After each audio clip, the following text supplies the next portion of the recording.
नमस्कार। कहानी कलश में आपका हार्दिक अभिनंदन है और आज मैं मदन कश्यप जी की एक कविता लेकर उपस्थित हुआ हूं। लेकिन उदास है पृथ्वी, ये संग्रह है। इस संग्रह से मैं कविता लेकर उपस्थित हुआ हूं और आज चूंकि पृथ्वी दिवस है तो मैं उस पर कविता सुनाने जा रहा हूं। अवाक है पृथ्वी, अब तो वह चीख भी नहीं सकती। अवाक है पृथ्वी, अब तो वह चीख भी नहीं सकती। हत्यारे उसका श्रृंगार कर रहे हैं, घावों पर चिपका रहे हैं हरे वृक्ष के रंगीन चित्र। अभी सूखे भी नहीं हैं उन उंगलियों के जख्म जिनमें महावर लगा बिछुआ पहना रहे हैं। अभी सूखे भी नहीं हैं उन उंगलियों के जख्म जिनमें महावर लगा बिछुआ पहना रहे हैं।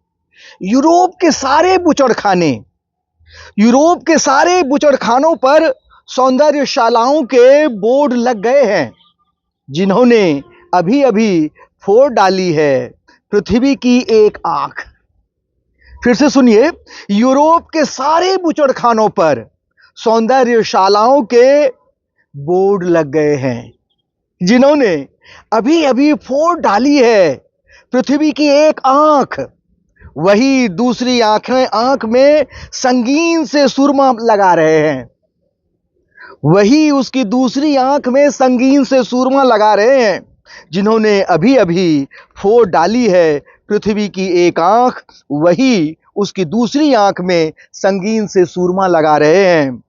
जो घिसट रहे थे बाल पकड़कर, वही सजा रहे हैं गजरा।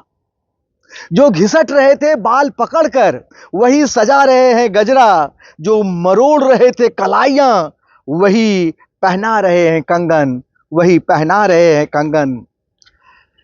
जिनकी आकांक्षाएं छेद रही हैं ओजोन की रक्षा परत, ओजोन की रक्षा परत जिनकी आकांक्षाएं छेद रही हैं, जिनकी ऐशनाएं रौंद रही हैं पर्वत की छातियां, जिनकी तृष्णा पी जाती है सारी नदियों के स्वच्छ जल, जिनकी लिप्सा निगल जाती है, जिनकी लिप्सा निगल जाती है सारी पूरी वसुधा की हरियाली, अम्ल मेघ बनकर बरसती है जिनकी लालसा। वही सभ्य और महान लोग, वही सभ्य और महान लोग कौन?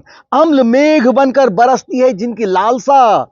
वही सभ्य और महान लोग हथियारों के सौदागर, नशीली दवाओं के तस्कर अचानक बनाने लगे हैं पृथ्वी को बचाने की योजनाएं।